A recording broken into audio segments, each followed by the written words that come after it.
simple adjustment. As I, spoken to a lot of people that have asked me that question, I feel like I've had a lot of experience, a lot of on-the-job training. I've had a lot of responsibilities everywhere. I've been an assistant coach. I've been around with some great coaches and great programs that relied on me and gave me a lot of involvement, and that involvement helped me to be in charge and kind of have some on-the-job training. It's been a relatively simple adjustment because it's my hometown, it's my home school, it's where I want to be, it's where my family wants to be, and I have a lot emotionally invested in this program, and the years I spent in that room when I was an athlete and doing grad school and being an assistant coach when I first graduated are probably the most influential years of my life that made me who I am today. So the adjustment has been easy and hard because there's some curveballs, and it's as ready as you are, it's still not the same as when you actually go into the fire. So the fire burns a little bit, but I'm well prepared.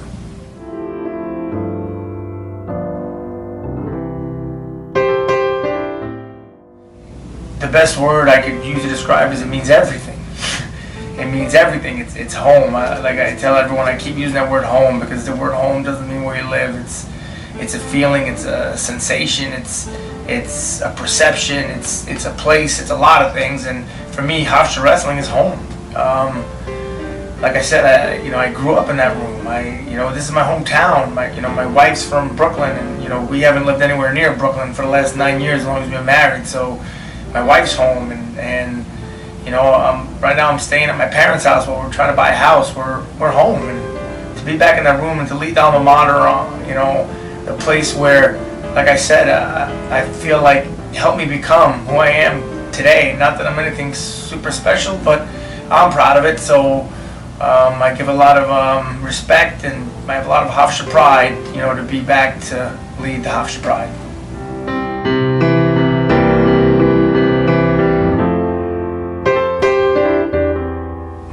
My journey, the journey that I've taken. I would like to have been a head coach earlier, but man, did I step in it by, I ended up being the head coach of my alma mater in my hometown. So I probably worked out for the best, and I got so much on-the-job training. Like I said, the people I've mentored with, the people I've spent a lot of time with over the years since I was in college, from my relationships with other people, or the Tom and Terry Brands and the John Smiths and the Tom Ryans, and Pat Papadatos, who's now at NC State, who's considered to be one of the the best young coaches in the country, and then being at UNC with C.D. Mock and Kerry Colott, who's a legend in our sport. I'm a look, listen, and feel type of person, and I look, listen, and feel to everything that's going on, and I ask questions. And every time we did something, I always asked why we did it that way, what I thought, if I thought it was good or bad, and got their insight on why they thought it was good or bad. And a lot of times I'm like, oh, their idea is better, so I'll use theirs when it's my turn. And sometimes I learn from our mistakes. Being part of a staff, we all make mistakes, and I've learned from mistakes that other coaches made and that I made as an assistant as well. So I'm blessed to have guys like, the names I named are the legends of our sport. And those are the guys that I talk to. Those are the guys that I have on speed dial. Those are the guys that I call and ask questions and have great relationships with pretty much every single one of them. Everyone I named, besides the Brandon brothers, I've spoken to in the last 3 weeks. So, like I said, I'm ready, and I'm most excited about being ready because I'm emotionally ready.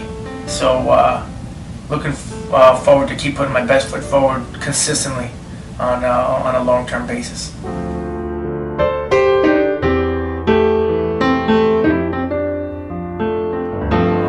Unbelievable. The administration is very, very supportive. The other coaches are very, very supportive.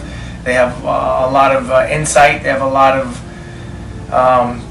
expectations. It's been made very clear to me by other coaches, by the administration, that Hofstra Wrestling has been one of the flagship athletic programs for Hofstra, and they plan on keeping it that way and making it that way. And they want to win, and support is definitely something we have. I'm on constant communication with other coaches, with my administration. they definitely have the attitude of, what do you need? Dennis, you coach your team. Let us handle everything else you need so you can coach a team and do the culture change you want and do everything else you're talking about. So the support has been almost, I don't want to say too much, but they're definitely holding my hand on both sides. And sometimes I want to run, but it's nice to have someone holding your hand because I can lean on them. It's been great that you can lean on the people that believe in you, that you can get it done, and they back up their words with their actions by actually supporting me and doing the things they said they're going to do for me to help me get it done. So unbelievable.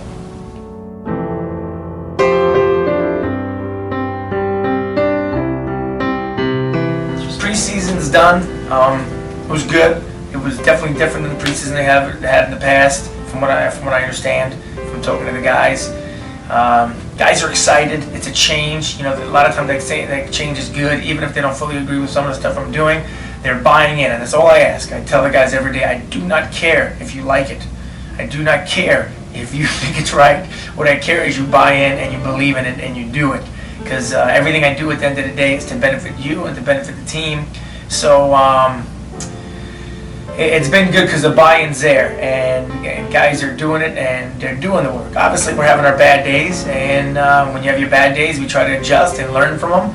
And then when we have our good days, I make sure the guys know that was great, that was a good day. We got about 1 million more to go, and then the guys usually smile and get excited about the next good day of putting in. But there was running, there was lifting, there was open mats, there was some individual groups, there was everything you need to get done in our preseason that hopefully to get your hand raised as a 4.0 student, come national time. That's what we're looking for.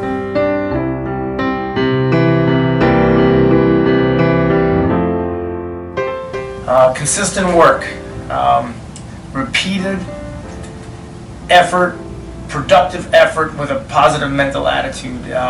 It's going to take a lot of little things repeatedly over a course of a long period of time. And I'm a firm believer in doing the little things right and the big things right every single day. So it's going to take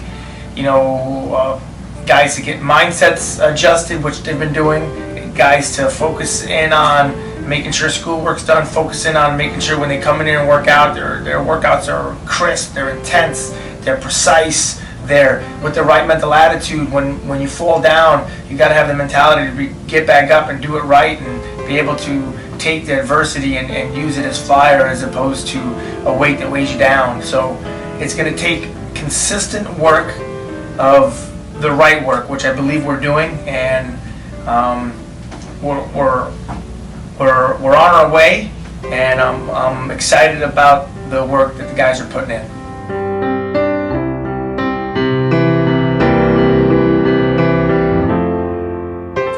Overwhelming, unbelievable.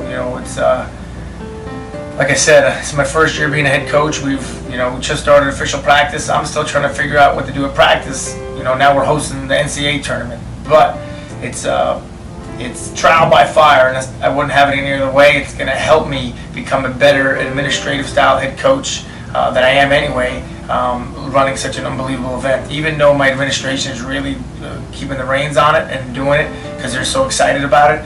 But it's great for our program, it's great for the sport, it's great for the East Coast, it's great for wrestling. Madison Square Garden is arguably the most prestigious arena in the world, and those aren't my words, those are other people's words and ESPN's words. For us to be able to host a national tournament there is so unbelievable, and for us to be the hosts is humbling, is a good word to use, and I'm excited about it, and like I said, it's only going to help me grow to be a successful coach, which is what I'm hoping to be.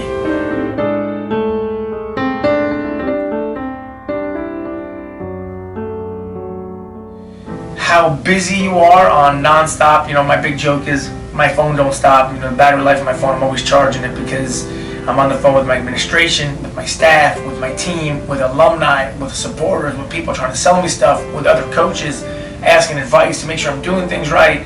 I still have a family and a wife and kids and friends that are excited for me. So they're, everyone's reaching in, emailing me, texting me, calling. So my phone has been nonstop, 24/7.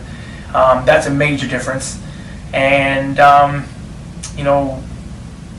the experience of making decisions, I've always been very firm on what I believed in, and when I do something, I do it. And I notice now that I'm a head coach, I don't want to say hesitate, but I definitely think the process 2 or 3 more times than I did when I was an assistant. When I was an assistant, I used to, example always comes to me is when I was with Pat, because I was probably the most involved when I was at Binghamton with Pat Papadatos when I was associate head coach. A lot of times I was like, Pat, we got to make a decision. We got to pull the trigger. And Pat was like, I'm not ready yet. Let me think it out more. And I'm like, we got to pull the trigger.